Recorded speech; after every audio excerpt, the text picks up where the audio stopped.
Hi guys! Summer is just around the corner, and if you're looking for a place to bring you and your family, this is the place for you. Welcome to La Mirage here in San Rafael, Bulacan. They have a very spacious parking area for cars and motorcycles alike. Recently, nagbakasyon kami dito kasama ang family ko at ito yung bubungad sa inyo guys. Meron silang walkway papunta dun sa dalawang villas nila. We stayed at Casa Olivia but they also have a different casa for smaller groups. This is a very private area and pagpasok nyo ng gate, ayan ang bubungad sa inyo, isang spacious na garden na pwede kayong mag-relax. Meron ulit maliit na walkway papunta naman dun sa actual resort na pagsistayan nyo. Napakaganda ng simoy ng hangin dito guys, and you really feel na you're far from the hustle and bustle of the city. Every casa has their own swimming pool and kahit medyo maliit lang siya guys, sobrang na-enjoy siya ng family ko, especially yung mga kids na kasama namin. I would say na this is really one of those Bali-inspired villas na merong pool, may balcony, merong spacious living room, and meron ding malalaking kwarto. They have an outdoor living room and I really admire the architecture and the interior design of this place. Yung pool nila guys has just the right size. So divided into two siya. Meron pang kiddie pool and meron pang adult pool na hanggang 5 feet naman yung lalim. Napaka-spacious ng area nila and pwede ko sigurong tawaging alfresco dining itong dining area nila kasi nga outdoor pa din siya. Complete na din yung amenities niya guys except for one rule na bawal magluto sa loob. So you can only bring your cooked food or pwede din kayong mag-ihaw pero dun sa outer garden area nila. Very accessible yung washing area nila. Meron na din pala guys microwave dito, may ref, and meron na din silang free water.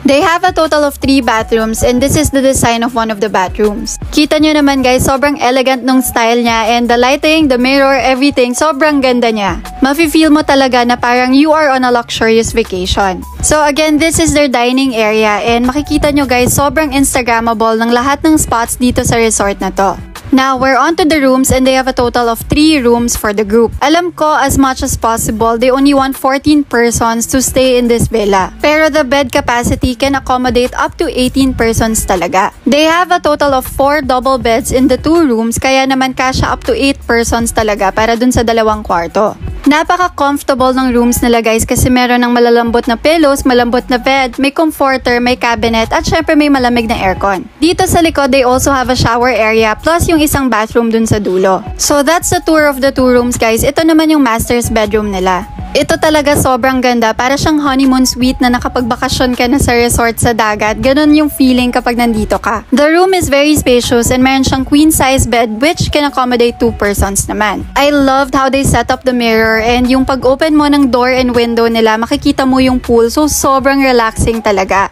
Nga pala guys, the master's bedroom has a separate CR kaya mapifeel mo talaga na very private yung room nyo. Wala lang akong video nung nighttime guys, pero kapag gabi sobrang nag-iiba yung place, as in ang ganda-ganda niya kasi ang ganda nung ilaw ng pool and yung yellow light niya parang napaka-elegant talaga nung dating. They also have a 24-hour security guys, kaya kahit medyo secluded yung area, talaga namang safe na safe kayo dito. In the morning guys, kapag binuksan nyo yung window blinds nyo, ito naman yung view na bubungad sa inyo. Lalo na pag sobrang ganda ng weather, sobrang relaxing dito guys. Ang sarap magmuni-muni and syempre may encourage ka na mag-coffee na at mag-swimming na pagkatapos. If you're on a work from home setup or gusto nyo mag-work from vacation, meron din silang 24-hour na wifi and considering na nakapag-work naman yung mga kasama ko, mabilis naman yung internet nila and manageable naman.